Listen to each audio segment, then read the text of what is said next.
travels a bit, I mean, what have you observed in terms of, you know, in your years of looking and seeing where pan has moved to and moved from? You know, what personally makes you most proud, you know, in terms of the steel pan art form, and by the same token, what are the more, if they do exist, disappointing elements of where you would have hoped and still do to see some sort of a movement forward? Okay, what has made me most proud? To see the explosion of band music worldwide.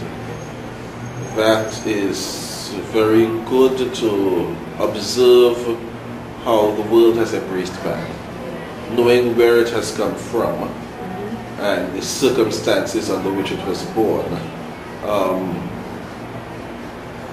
It is on an upward trajectory, and I think in the next few years you're going to find a lot more happening and a lot greater recognition of the instrument as an instrument.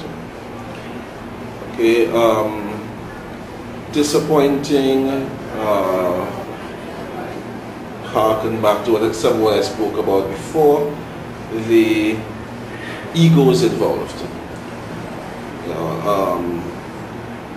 Too often within the pan fraternity, we let very petty issues get in the way of the development, and you find bands splintering off for no reason other than, you know, two egos that can't exist in the same space. That hampers the development. The other thing is, well, as I mentioned, I come from an education background. Insufficient emphasis placed on literacy, because I think as a musician you're handicapped if you cannot read and write music. But I also think you're handicapped if you cannot play music by ear and improvise music. So I'm not knocking that part of it, because that's just looking for a critical. meeting ground. You need to have, and there are some folks who are content to exist on their skill and their technique alone. But if we are to move forward with the instrument on a global level, we need to have performers who can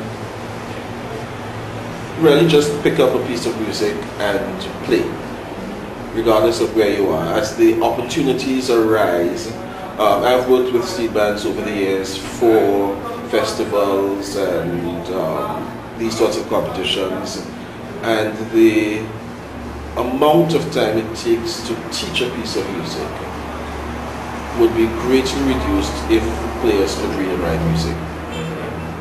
So we're making some progress, but there's a lot more to be done. Another question, this time focusing on adjudication. Just in your own personal opinion, are all judges, or at least many judges, created equal in terms of their own competency and also their objectivity? All right, you're putting me on the hot seat here. In your own opinion. Well, I guess everything is my own opinion that once I speak. No two human beings are created equal, and everyone will differ in terms of their range of experience and their levels of competence. And it is for this reason that over the years I have been strongly advocating training and assessment. Now, I come again from an education background, in curriculum, in assessment, and it is critically important. So once we speak about criteria, that for the sake of objectivity, everyone comes to a competition with the same understanding of the criteria.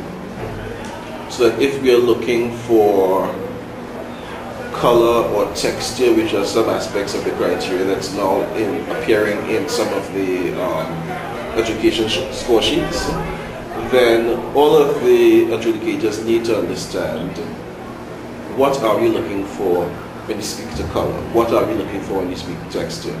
I'll go back to the Caribbean Examination Council examinations. you have an examination that's administered throughout the English-speaking Caribbean that all happens within the same space of time, with a number of students in a number of schools being examined, and they're all being awarded the same qualification. Obviously, it's not the same persons who are going to travel from country to country, from school to school. What happens is that the assessors are trained every year. These are the criteria, this is what we're looking for, this is examples of good, this is not so good, this is poor. This is what a standard of excellence is. In education, we talk about rubrics. So that you have a band of marks, for example, if you say 90 to 100 is excellent. Then what is an excellent example of rehabilitation? What sort of things do you look for? What's an example of poor?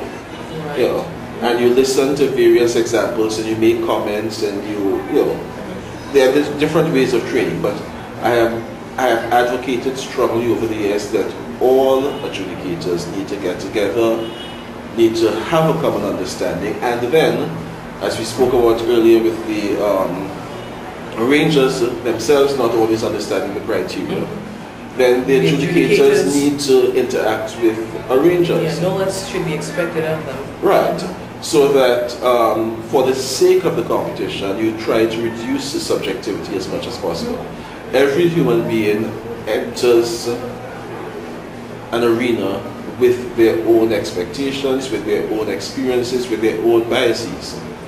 What we try to do is to eliminate as far as possible opportunities for biases to show themselves.